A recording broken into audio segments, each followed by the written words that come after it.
Hey guys, it's Rachel. You are used to appalling quality videos from me because no matter what I do, my webcams never seem to want to work for me. I was supposed to make a video on Thursday for you, but I had my exam, so I wasn't able to on Thursday, and I decided that today I could make one. I don't think we've had a video up since Friday. Sorry, my hair's really wet, I just got out of the shower. Okay, so today I'm going to look at comparisons.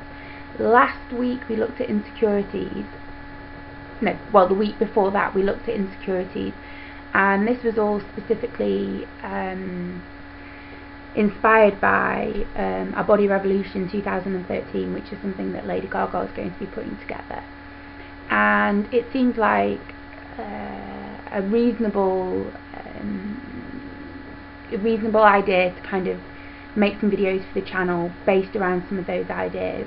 They're not necessarily fixed ideas on eating disorders, but like around body image, about how you feel towards yourself, about making yourself feel better, about accepting how you are as you are right now, and dealing with those insecurities, dealing with those flaws, dealing with how other people look and how you look, dealing with what society deems acceptable and therefore your comparisons towards that.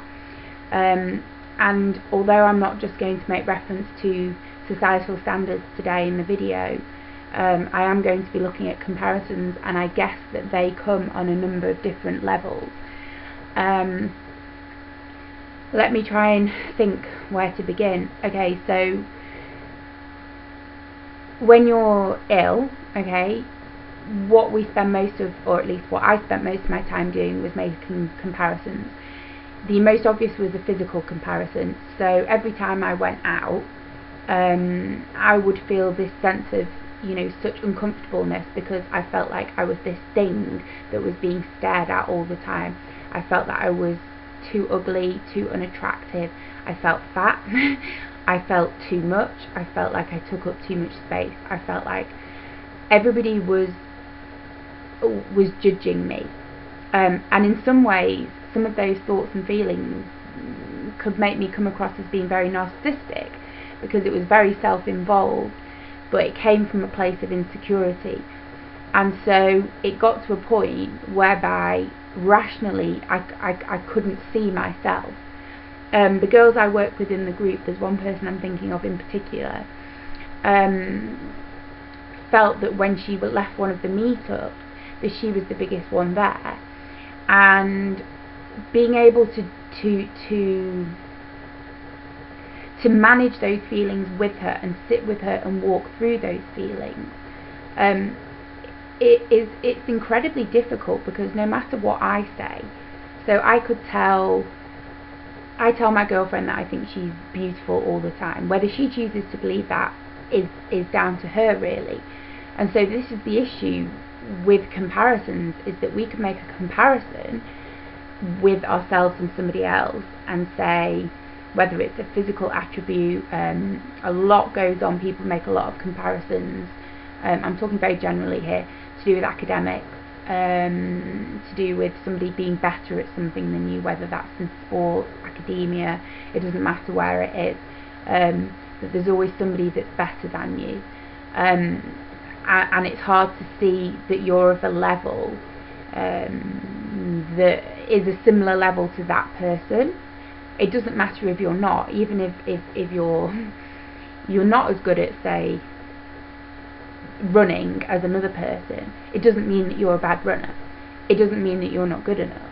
And these are all the thoughts that tend to ruminate, and certainly for myself, nothing was ever good enough. So no matter how hard I worked at university, it wasn't good enough. If I got a certain grade, I would be asking, why didn't I get another grade? If I dressed a certain way, I would be highly critical of each and every part of myself.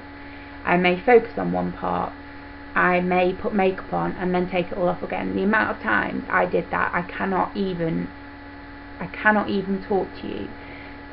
It was when I was ill, but also in recovery, early days of recovery, the amount of times that I would put makeup on, take it off, put makeup on, take it off, put makeup on, take it off, because I was so involved in how I looked. And then I would have 1,000 outfits all over my bed, because I didn't feel good enough, I didn't feel comfortable, it just didn't feel right what I was wearing. So there was that comparison almost.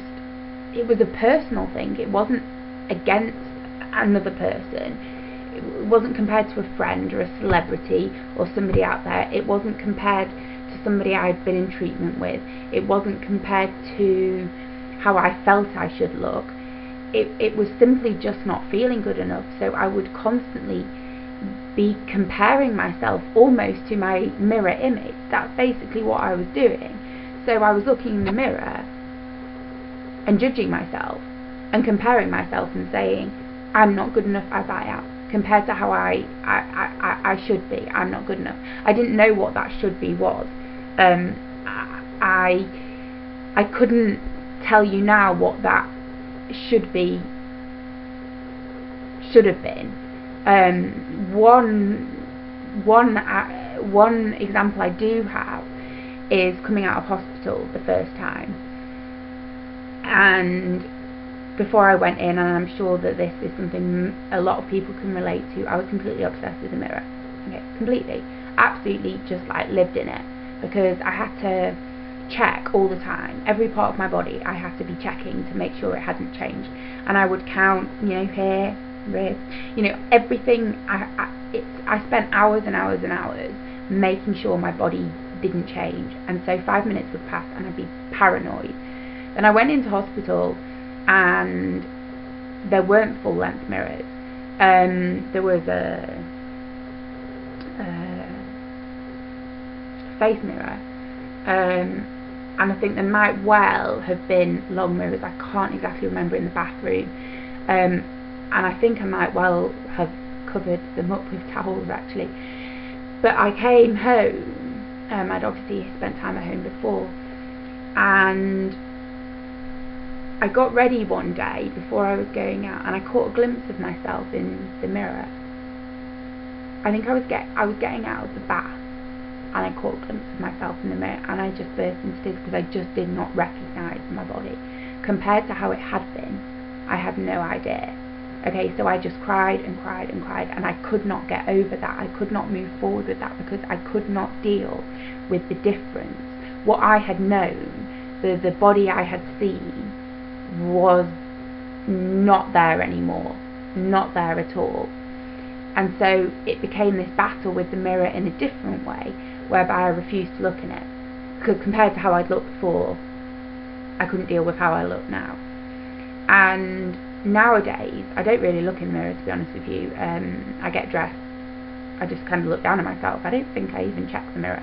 Obviously I have to look in the mirror when I put makeup on, and one thing that has stayed with me is that I really struggle to look at a mirror outside of the house. So if I've got dressed and I've got my makeup on and I've got ready, I find it very, very difficult to then see myself in a mirror. Say if I've been out, if I go anywhere, and I don't like seeing myself in toilet mirrors when I'm out and about. I just don't like seeing my reflection, and I don't know what that's about. I have absolutely no idea. It's nothing to do with me feeling fat or ugly or any of those things. It's just something that has stayed with me, and to this day I have no idea why. So I guess the most comparisons came within myself and the changes that came within me. With regards to others, at the height of my illness, certainly, I just compared myself to absolutely everything, and I compared how much food I ate to everybody else. And I did have a friend at the time who was eating disordered, and I compared what I was having. And when I was in early days of recovery, I was comparing myself to absolutely what everybody else was eating. I couldn't deal with it, so my mum had to get healthy. Not that she's unhealthy, but she has very high cholesterol, but it's hereditary, and that's like now being dealt with. And my mum eats really healthy, which is what's helped me. But anything like her trying to change some of her diet, I couldn't deal with. I felt like it was unfair. I felt like it was something that shouldn't be allowed, because why should I have to eat this food when my mum doesn't? And that took a long time to get over. The other thing, it's a bit of a secret this one, but I used to put a certain television programme on, and I used to pause it at certain angles when one of the actresses was at certain angles, and I would stand in the mirror, I'd have it there with me, and I would try and judge like what size say my arm was compared to her. It was just absolutely ridiculous, and it was such ill-wasted time, and it's so futile, and I don't mean that in a disrespectful way, because I know how painful the emotions are, but to make those comparisons with someone else, you're never going to get anywhere. You're not going to get anywhere, because you're never going to feel good enough, and the only thing you can do is focus on you. Work on the things that you feel good about. So something I'm incredibly conscious of are the stretch marks. I've got a lot of stretch marks, but what can I do about it? I can't do anything about it, so there's no point in me sitting and ruminating over it. It's something I have to deal with, and just say, well, do you know what, that's what it is. And what was very good about this A Body Revolution was seeing other people's, the insecurities they have, and me looking at it and thinking, but I don't understand why you're insecure about that, because to me, you look fine. And that type of thing, for me, is what helps move me forward, and has helped move me forward. And hearing other people's stories about their insecurities, and kind of thinking, well, actually, you don't need to be insecure about that, because you know, it's absolutely fine. Or insecure about how they may talk, or insecure about, you can be insecure about anything, can't you? So it is about accepting that this is where you are, that there's always going to be people who are better than you. There's always going to be somebody who's better at sport than you, or academics than you, or painting, or writing, or taking pictures, or whatever it may be. But we each have our own talents, and we each have things that are special to us, and we each have our own beliefs and feelings and aspects to ourselves, and we have to focus on those, and focus on the positive, and we have to focus on what positive feedback people give us, and we have to hold on to that. And as hard as it is to trust, we have to just trust it, and we have to just feel and say to ourselves, I'm good enough, I am enough, I don't need to compare myself to this person or that person or another thing. I am good enough. And that's the message you need to take from this video, that whatever insecurity that you've got, don't compare it to me or to somebody else. Hold on to the positive aspects of yourself, and remember that who you are in here, this person in here, is what makes you beautiful as well, because that is who we are. And that compassion, and that care, and that love, and that belief, and that faith is who we are, and that's what we have to hold on to. Alright guys, I'm going to go, and I hope I made some sense, and I'm really sorry again about the quality of the video, but I will see you probably later this week actually, so mwah, and I will see you on Thursday. Okay guys, bye!